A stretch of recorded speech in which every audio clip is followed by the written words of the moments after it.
Assalamualaikum warahmatullahi wabarakatuh. Kita kembali belajar OSN Fisika. Pada chapter 43 kita melanjutkan pembahasan soal-soal pusat massa, momentum, dan tumbukan linier.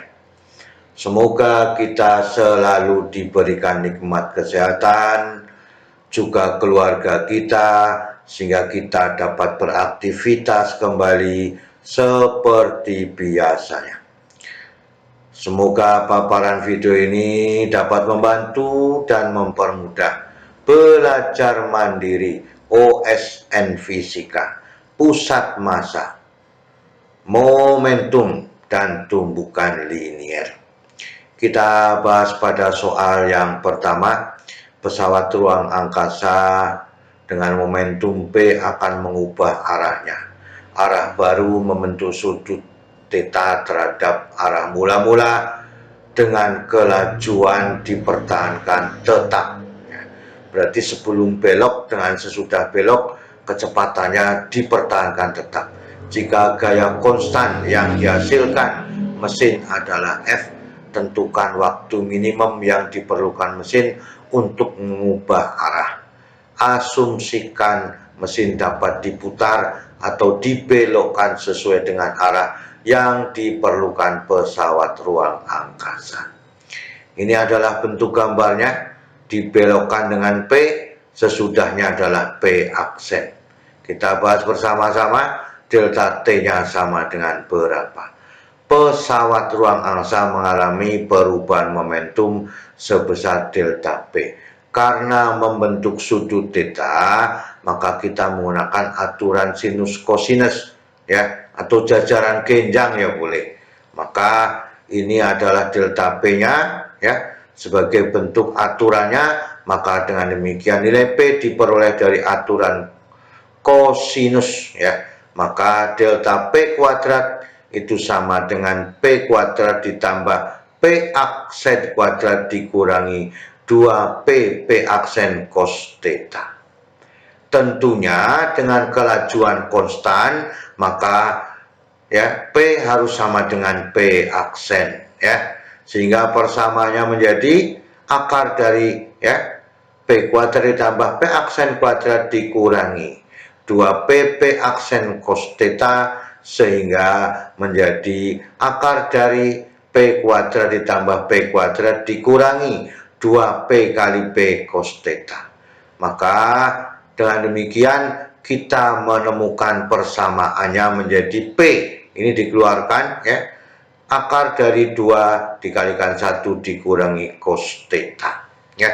Ini adalah perubahan momentum yang terjadi karena ini membentuk proses dari segitiga delta P-nya diambil dengan cara aturan kosinus. Kemudian ya, gaya rata-rata berarti ada impuls berbanding dengan perubahan momentumnya, maka F delta T sama dengan delta P. Sehingga delta T-nya itu sama dengan delta P dibagi dengan F. Maka menemukan P, ya, delta T yang kita inginkan P akar dari 2 dikalikan 1 dikurangi cos theta dibagi dengan F. Inilah waktu minimum yang harus dilakukan supaya pesawat luar angkasa bisa merubah arahnya membentuk sudut theta, ya. Itulah yang diinginkan. Inilah variabel-variabel yang kita gunakan, ya. Ya, pada soal nomor 1 demikian. Kita lanjutkan pada soal nomor 2. Dua partikel masing-masing bermassa M, ya, dan 2M serta momentum P dan P per 2 saling tegak lurus. Ini gambarnya. M memiliki momentum P, 2M memiliki P per 2 momentumnya. Setelah tumbukan terjadi pertukaran momentum, sehingga ya, M itu momentumnya P, sedangkan sedangkan ya massa 2M momentumnya adalah 2P, ya. Tentukan besar energi yang hilang dalam tumbukan tersebut. Pembahasannya, delta EK sama dengan berapa yang hilang? Maka sebelum tumbukan, ini datanya. M1 sama dengan M, P1 sama dengan P.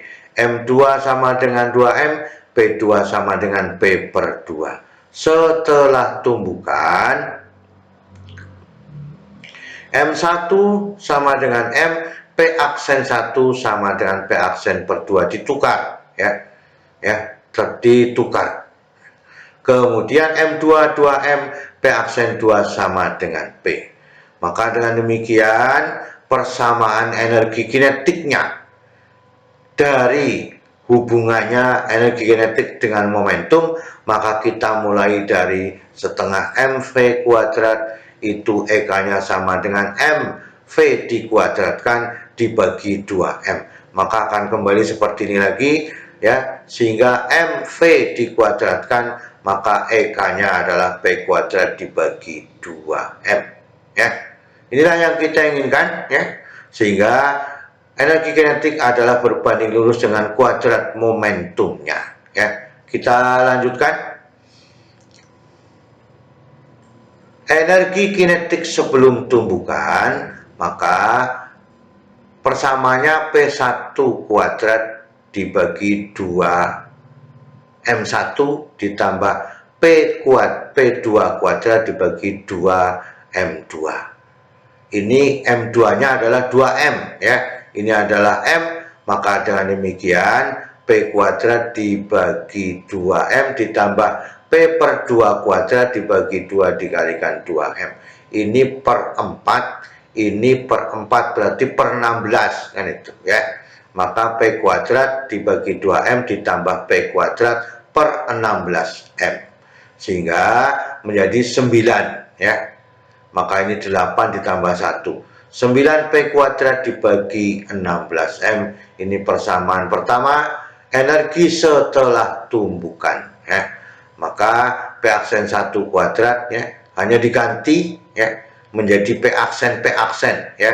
Ini tetap sama pada bagian penyebutnya ya, sebagai penyebutnya, maka kita tinggal mengganti pertukarannya ya. Maka ini P per 2 kuadrat dibagi 2M ya, ini 1/4 maka menjadi 1/8M ya. Kemudian P kuadrat dibagi 4M, ini 2M dikalikan 2 ya. Ini adalah 1/8, 1/4, maka hasilnya 3P kuadrat per 8. Energi yang hilang maka harus dikurangi EK akhir dikurangi dengan EK awal ya. Maka dengan demikian EK aksen ya boleh diambil pertukarannya. EK aksen dikurangi EK, itu adalah bentuk energi yang hilang, maka 3P kuadrat per 8M dikurangi 9P kuadrat per 16M. Ini dibagi 2 ya, maka ini dikalikan 2 adalah 16 ya. Maka ini menjadi 6 ya, 6P kuadrat per 16M ya, sehingga ketemunya adalah 6P kuadrat per 16M dikurangi 9P kuadrat dibagi 16M. Energi yang hilang adalah negatif 3P kuadrat dibagi 16M. Inilah yang kita inginkan pada soal nomor 2. Energi yang hilang itu sama saja bentuk energi karena pengaruh gaya gesekan juga boleh ya, karena pengaruh gaya luar juga boleh ya. Maka dengan demikian inilah yang kita inginkan pada soal nomor 2 dan keseluruhannya pada pertemuan kali ini ya. Semoga kita bisa memahami ya dan mudah menyelesaikan persoalan momentum dan tumbukan. Selalu semangat belajar. Terima kasih. Wassalamualaikum warahmatullahi wabarakatuh.